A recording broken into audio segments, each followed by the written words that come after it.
আসসালামু আলাইকুম রহমতুল্লাহি আবরকাতু। কেমন আছেন সবাই? আশা করি সবাই ভালো আছেন। বরিশালে বাহারি স্বাদের রান্নার চ্যানেলে সবাইকে স্বাগতম, শুভেচ্ছা। এইভাবে গরুর গোশ ভুনা রান্না একবার খেলে বারবার খেতে ইচ্ছে করবে আপনাদের। তো সহজ উপায়ে গরুর গোশ ভুনা রেসিপিটা শেয়ার করলাম। তো গরুর গোশ ভালো করে ধুইয়া পানি ছড়াইয়া যে পাতিলে রান্না করবো ওই পাতিলে রেখে দিছি। আর গরুর গোশের সাথে যে মশলা মেশাবো, এই মশলা এই যে পাটায় বাইটে নিছি, এই জায়গা পেঁয়াজ ছাড়া সব মশলাই পাটায় বাইটে নিছি। পাটায় বাটার মশলা দিয়া যে কোনো তরকারি রান্না করবেন, গোশ যে কোনো তরকারি সবই ভালো লাগবে খেতে। তাই যে মশলা মেশানোর জন্য প্রথমে পেঁয়াজ কুচি দিয়ে দিলাম রসুন বাটা, আদা বাটা দিয়ে দিলাম অল্প একটু পরিমাণে ধনিয়া বাটা, আর দিয়ে দিলাম 2টা তেজপাতা আর 3টা দারচিনি, 4টা এলাচি ছেঁচে দিয়ে দিছি। আর দিয়ে দিলাম 1.5 চামচ পরিমাণে হলুদের গুঁড়া, 1 চামচ পরিমাণে মরিচের গুঁড়া, পরিমাণ মতো নুন দিয়ে দিলাম, আর পরিমাণ মতো তেল দিয়ে দেব। এগুলারে হাত দিয়ে ভালো করে মিশিয়ে কিছুক্ষণের জন্য রেখে দেবো ঢাকনা দিয়ে। এরকম মিশিয়ে রাখলে মানে বোঝা যায় হলুদ মরিচ কম হয়েছে কিনা আর কি, ওইটা বোঝা যায়। আবার এরকমের ঢাকনা দিয়ে ঢেকে রেখে দিলে তাড়াতাড়ি গোশটা সিদ্ধ হয়ে যায়, খেতেও অনেক ভালো লাগে। তো কিছুক্ষণ পর এই যে চুলার জালটা মিডিয়ামে রেখা গোশ বসাই দিছি ঢাকনা দিয়েই। মিডিয়ামে না রাখলে চুলার জাল বেশি ইতে থাকলে আর কি মশলা লাগা যেতে পারে পাতিলে, যেহেতু কোনো পানি নেই।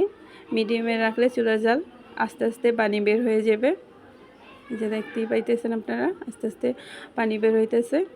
তো এরকমের একটু ভালো করে কষিয়ে নিয়ে এর ভিতরে দিয়ে দেবো জিরা বাটা। আমি কিন্তু যখন মশলা মিশাইছি গোশের সাথে তখন জিরা বাটাটা দেই নেই, আর জিরা বাটাটা গোশ কিছুক্ষণ কষাইয়া তারপরে দিয়ে দিলাম। সবাই আমার এই রান্নার রেসিপিটা মানে ফলো করে রান্না করে খেয়ে দেখেন, অনেক ভালো লাগবে। তো এইরকম ঢাকনা দিয়া ভালো করে কষাই নিতেছে আর কি। এই যে কষানো প্রায় হয়ে গেছে, তেল ভাসতেছে।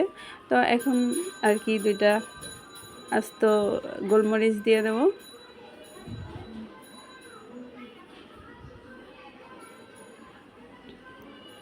তো গোলমরিচ দেওয়ার পরে আবার ভালো করে একটু কষাই নিতেছি। যত ভালো করে কষানো হবে ততই ভালো লাগবে খেতে। তাই কষানো হয়ে গেছে, এখন পরিমাণ মতো পানি দিয়ে দেবো। একবারই পানি দিয়ে দেবো। এই জায়গা মানে এমনি নর্মাল পানি ব্যবহার করতেছি, গরম পানি না।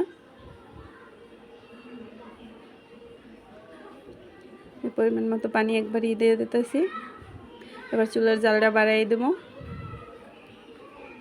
তো চুলার জাল বাড়াই দিলাম, আর এই যে পারে আর কি ব্লক চলে আসছে আর কি। তো এখন এর ভিতর দিয়ে দিলাম 4-5টা কাঁচামরিচ। তো যেই পানিটা একটু কমে যাইবে তখন আর কি একটা ঢাকনা দিয়া চুলার জালটা মিডিয়ামে রেখে ঢেকে দেবো আর কি। এই যে পানিটা কমে গেছে, এখন একটা ঢাকনা দিয়ে চুলার জালটা আর কি কমাই দিলাম।